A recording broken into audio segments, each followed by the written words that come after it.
So, Mr. Ralph Andrews, hopefully doctor in a few years. Hopefully. Tell me about your PhD research.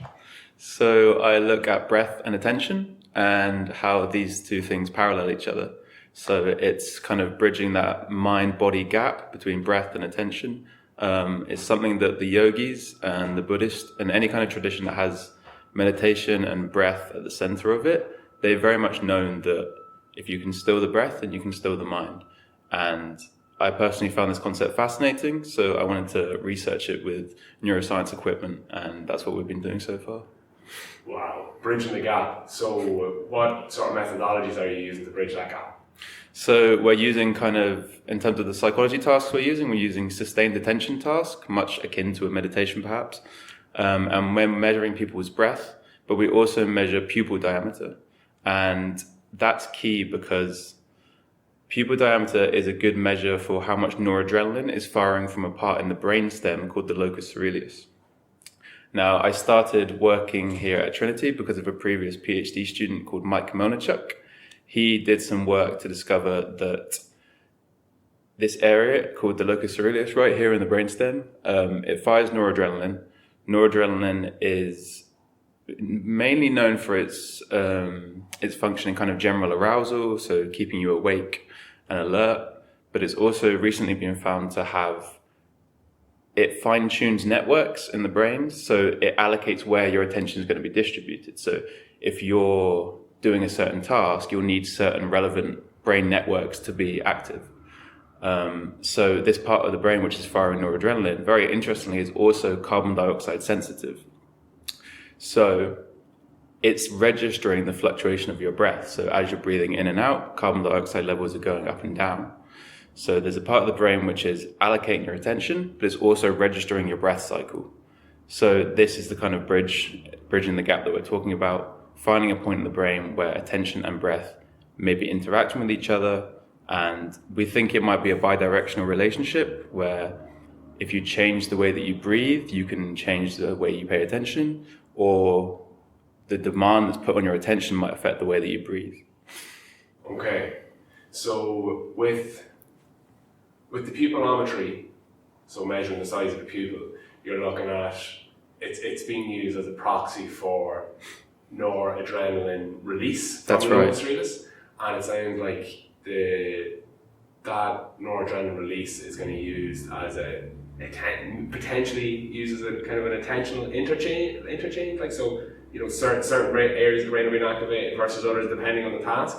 So is it maybe like maybe sort of a route of attention, perhaps? No.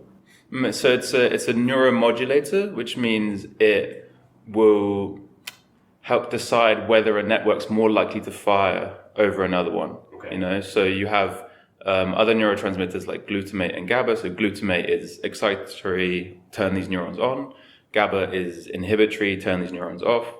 Whereas noradrenaline is more fine-tuning the likelihood of this firing. And in this way, you can have a very fluid attention. You can very quickly change between tasks that you need to do. Okay. As opposed to being, all one or all the other. Exactly. So if you were too tunnel visioned on something, then, that kind of lacks creativity. You wouldn't have a fluidity in your attention. But, the other way, if you were constantly changing where your attention was, then you'd never get anything done. So it's about redistributing attention as and when you need it. Amazing. So that's a bit on pupillometry and kind of noradrenaline release and how it's related to attention. You also mentioned before that breathing and measuring breathing in your methodologies. Could you expand a bit more on what that means in your research? Sure. So we just use quite simple equipment. It's just a respiration belt which sits around the torso of the participant. It just stretches and contracts as the participant is breathing. Their rib cage is going in and out.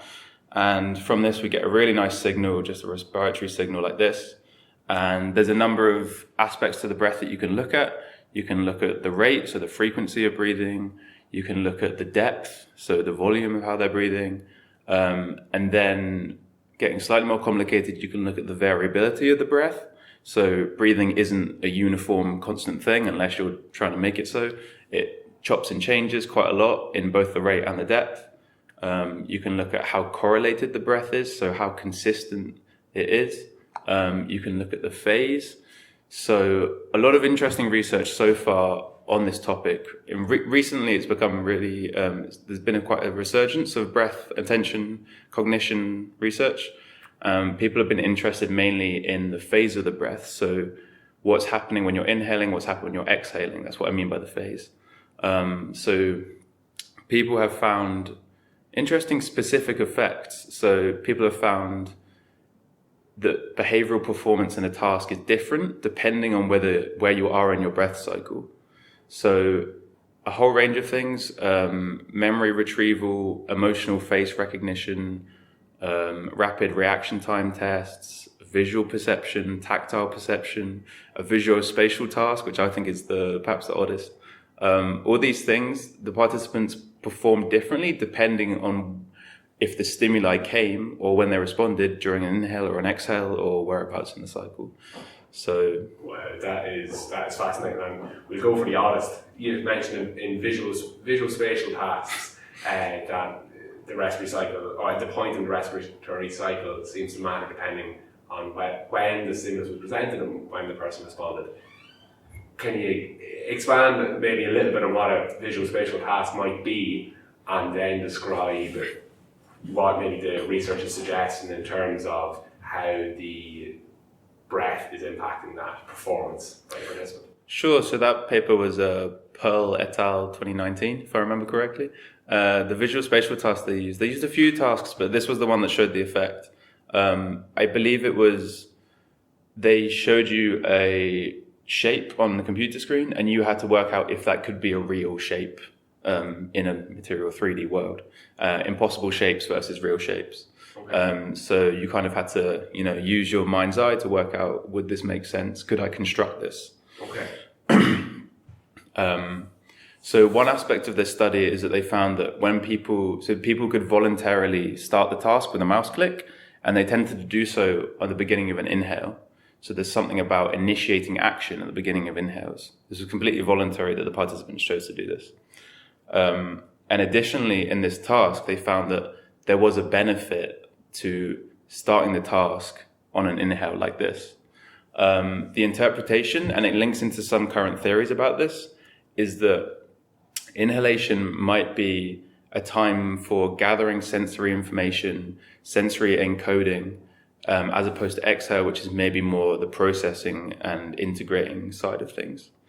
To go into a bit more detail about that, people suggest it could be to do with our sense of smell, our sense of olfaction. It's both evolutionary, a very early sense that develops in organisms, but also in terms of our lifetime. As a baby, your sense of sight and hearing takes a little while to develop, but your sense of olfaction is ready to go when you're born. So, and the delivery of olfaction is the breath. So when you're breathing in, you're taking in olfactory information. When you breathe out, you're not getting that information anymore. So people have suggested that perhaps this may lay the template for how other senses are brought in. And it would make sense if things were kind of synchronized, entering your brain space for you to process. That's a theory I like anyway. Okay, that is, it's very intuitively satisfying at least anyway. Fascinating. So with that bit of background in terms of breathing cycles and their relation to attention, and indeed pupillometry and its related noradrenaline release and its relation to attention,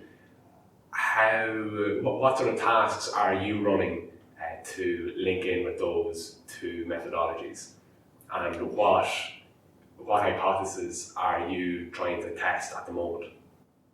So we've already done one experiment, which was a very boring, long, sustained attention task. We got participants to stare at a computer screen for an hour. I do feel for them.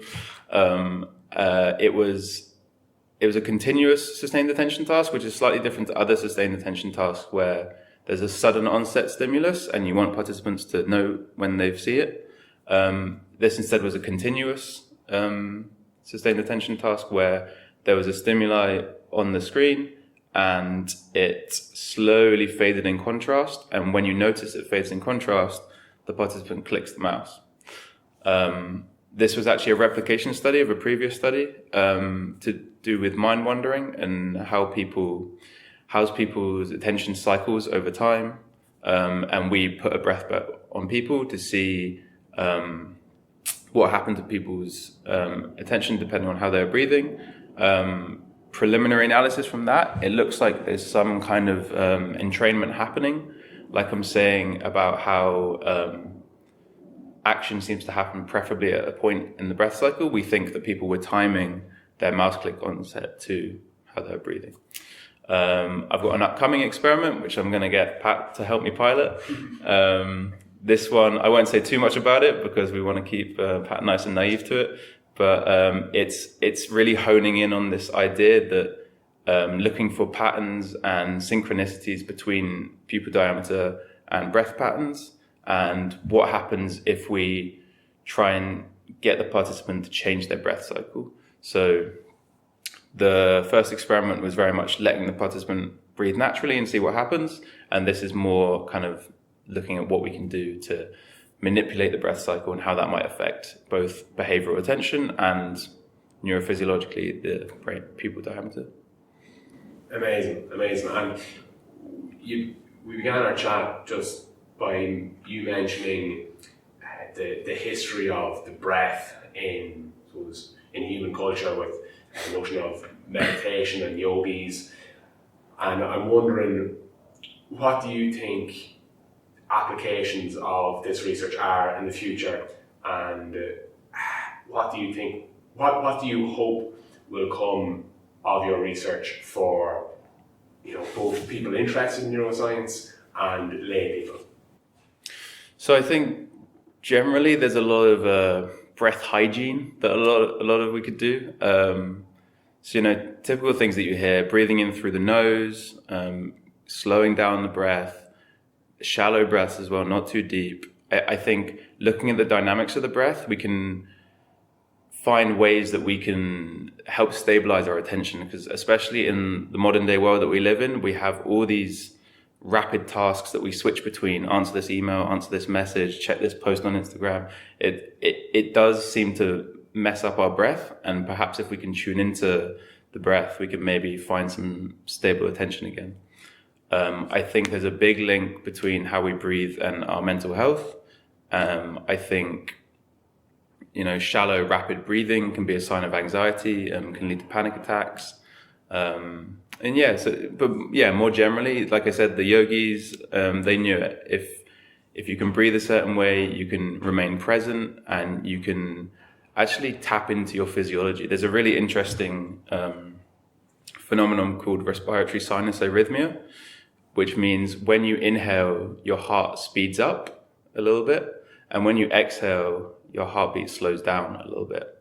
And you can use this to your advantage if you learn to tune into it. If you make the exhale longer than the inhale, for example, you can slow your breath down and become calm in otherwise not so calm situations. And obviously we're looking at attention as well. So there's, attention spectrum disorders. There's all kinds of difficulties that some people have with attention. We hope that we can discover some useful tips and techniques about how the breath can help with stabilizing attention and cognition. Incredible. So maybe breathwork prescriptions, let's say, as opposed to like a pharmaceutical prescription. That would be great. I mean, super accessible. Everyone can tune into their breathing, Incredible. And lastly, before I let you go, in your own life, breathing, what sort of practices do you engage in, be it on a daily or a weekly basis? So I'm generally more interested in kind of day-to-day good breathing. So I try and pay attention to my breath as much as possible. It helps me stay very present. Like I said, nasal breathing, very, very important. It filters the air going into your body. It warms the air going into your body. It humidifies it as well. It's much healthier air than through the mouth. And I try and keep my breath pretty low as well. The yogis say that they measure life in the number of breaths rather than number of years. So that's why they stretch them out so they can live longer. Nice. Other than that, there's some cool breathing exercises. There's one called resonance frequency breathing. It raises your heart rate variability. And that's a measure of, so like I was saying about the respiratory sinus arrhythmia, where your heart rate is increasing on the inhale and reducing on the exhale. The fact that there is this up, down, up, down, up, down every time you breathe, if that's happening in a nice synchrony, you get a high heart rate variability. And you can induce this by breathing at about 6 seconds in and 6 seconds out. There's some really good guided videos on YouTube and how to follow this, and it generally makes you feel very calm and very peaceful. Incredible. Thanks so much, Ralph. I'm going to provide some links in the description to some of the different resources that you mentioned. And then, is there anywhere where people could find your research or indeed follow you online? I'm not particularly active online. I'll be very, very welcome people to ask me questions. You can email me at andrewra@tcd.ie. Incredible. Thanks so much, Ralph. Cheers.